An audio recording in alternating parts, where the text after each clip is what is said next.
सबब ये बयान किया कि हम कोई भी ऐसा खत या पैगाम वसूल नहीं करते जो मुखत्तम ना हो, जिस पर स्टैंप न लगी हो। आप सल्लल्लाहु अलैहि वसल्लम का मामूल मुबारक ये था, वो इंतहाई सादा ज़िंदगी गुजारने वाले थे। लेकिन जब किसरा ने वो ख़त वापस कर दिया तो आपने इस दावत में जो रुकावट थी उसको दूर करने के लिए अंगूठी पहनना शुरू कर दी। वो अंगूठी बतौर मोहर इस्तेमाल की जाती थी, जिस पे लिखा हुआ था सबसे नीचे मोहम्मद, फिर रसूल, फिर अल्लाह। सबसे ऊपर अल्लाह था, उसके नीचे रसूल और फिर मोहम्मद।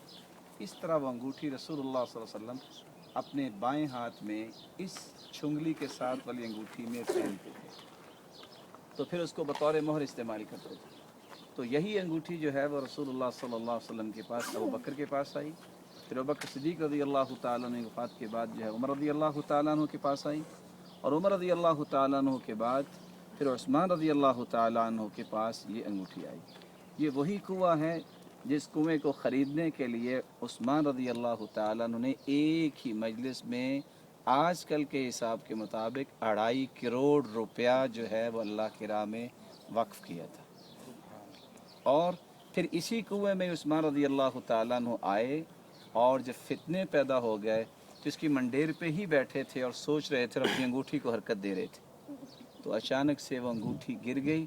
सारा पानी निकाला लेकिन वो अंगूठी नहीं मिल सकी, और रसूलुल्लाह सल्लल्लाहु अलैहि वसल्लम ने फरमाया था कि उस्मान, तेरे वक्त में एक ऐसा फितना खड़ा होगा, उसके बाद वो फितना ख़त्म नहीं होगा। सहाबा किराम जब अंगूठी ना पा सके तो समझ गए थे कि आज के बाद ये फितनों का दौर ख़त्म नहीं होना। तो ये वो उस्मान है, बेर उस्मान के नाम से मशहूर है। तो यहाँ हमें 3 सबक जो हैं वो लेने हैं। सबसे पहला सबक ये है, इस्लाम को जब किसी चीज़ की ज़रूरत पड़ जाए और वो शरीयत के मुखालिफ ना हो तो उसको लेने में कोई कबाहत नहीं है। अल्लाह के रसूल सल्लल्लाहु अलैहि वसल्लम बैठ के दावत देते, मिंबर इस्तेमाल नहीं करते थे। लेकिन जब उमर रज़ी अल्लाह तआला अन्हु ने कहा कि आप पूरी दुनिया के लिए क़ुदवा हैं, नमूना हैं, आइडियल हैं, आपके लिए मिंबर बनाना चाहिए। वफ़द आते हैं और उनको पहचान नहीं होती कि पैगंबर कौन है, तो फिर फ़ुकैहा अल अंसारिया, ये सहाबिया हैं जिसका खादिम था नज्जारी मैमून, उसका नाम था मैमून। उस मैमून ने लकड़ी जो है झाओ की लकड़ी, जिसको आज हम पाकिस्तान में दियार की लकड़ी कहते हैं, उस लकड़ी से 3 स्टेप्स का एक मिंबर बनाया जिस पे बैठ के अल्लाह के रसूल सल्लल्लाहु अलैहि वसल्लम दर्स दिया करते थे। इसी तरह ये अंगूठी ज़रूरत पड़ी तो आपने बनाई। आज भी हम स्टैंप इस्तेमाल करते हैं ऑफिस में, ये इस्लाम के मुखालिफ नहीं है, इसकी असल हमें मिलती है। तो हर वो पहलू जिससे दावत जो है वो बेहतर हो सके और वो इस्लाम के मुखालिफ ना हो, उसको लेने में कोई हर्ज नहीं है। रसूलुल्लाह सल्लल्लाहु अलैहि वसल्लम ने तौरात का जब वर्क देखा तो नाराज़ हो गए। फरमाया व मुतहव्विकून अंतुम या इब्नुल खत्ताब, कुरान की मौजूदगी में आपने तौरात का वर्क ये क्यों पकड़ा? लेकिन एक वक्त आ गया कि जब ऐसे लोग आए जो इब्रानी और सुरयानी बोलते थे और यहूदी थे, वो रसूलुल्लाह सल्लल्लाहु अलैहि वसल्लम अरबी ज़ुबान में ही गुफ्तगू करते थे, लेकिन ट्रांसलेशन करने के लिए कोई शख्स नहीं था। आपने फ़ौरन उन लोगों को जमा किया जो टैलेंटेड लोग थे, जिनमें ज़ैद इब्न साबित सर फ़हरिस्त थे।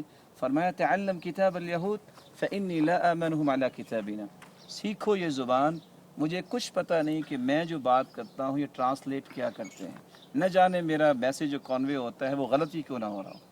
तो फ़ौरन इसको सिखाने का आपने ऑर्डर जारी किया, जिस पे ज़ैद इब्न साबित रज़ी अल्लाह तआला अन्हु फरमाते हैं फ़तअल्लमतुहा फ़ी 15 यौमन, मैंने 15 दिन में जितनी भी इब्रानी और सुरयानी ज़ुबान के रेगुलेशंस थे वो सारे याद कर लिए। तो इस हदीस से हमें पता चलता है कि ये इंग्लिश ज़ुबान सीखना, ये फ़्रेंच सीखना, तमाम ज़ुबानें वख्तिलाफ़ अलसिनतिकुम व अलवानिकुम, ये सारी अल्लाह की निशानियाँ हैं। अगर दीन की सरबुलंदी के लिए दावत में इसको इस्तेमाल करने के लिए सीखा जाए तो इसमें कोई गुनाह नहीं है। लेकिन उलमा ने इस बात पे ज़रूर ज़ोर दिया है कि अगर मरऊब हो कि कोई इंसान इंग्लिश बोलता है कि ये ज़ुबान कुरान की ज़ुबान से अफजल है या फ़लाँ मुल्क जो है वो इसको इस्तेमाल करता है, तो ये मरऊबियत मुसलमानों में नहीं आनी चाहिए। लेकिन सिर्फ मैदान दावत में कामयाबी हासिल करने के लिए इस तरह की चीज़ें सीखने में कोई कबाहत नहीं है, बल्कि मा ला युतिम्मुल वाजिब इल्ला बिही फहुवा वाजिबुन, जिस चीज़ से वाजिब मुकम्मल हो वो भी वाजिब हो जाता है। वज़ू वाजिब नहीं है, फ़ुक़हा ये कहते हैं क्योंकि वज़ू के बगैर नमाज नहीं हो सकती, इसलिए नमाज वाजिब है तो वज़ू भी वाजिब हो गया। तो अगर हमने इस्लाम को अच्छे अंदाज से निखरे अंदाज से पेश करना है तो उसके लिए जो भी हमें एटिकेट्स लेने हों जो इस्लाम के मुखालिफ ना उनको इख्तियार किया जा सकता है।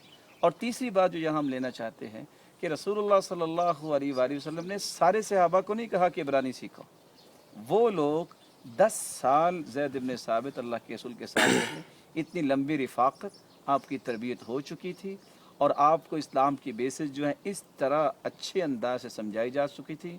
उनको कहा तो मुसलमान जो है उनको अपनी सारी औलाद को ही एक काम पे लगा दे, ये ठीक नहीं है। इस तरह के मामले को हल करने के लिए उस बच्चे को आगे करना चाहिए, उन लोगों को आगे आना चाहिए जिनको अल्लाह ताला ने इस्लाम की अच्छी समझ दी है।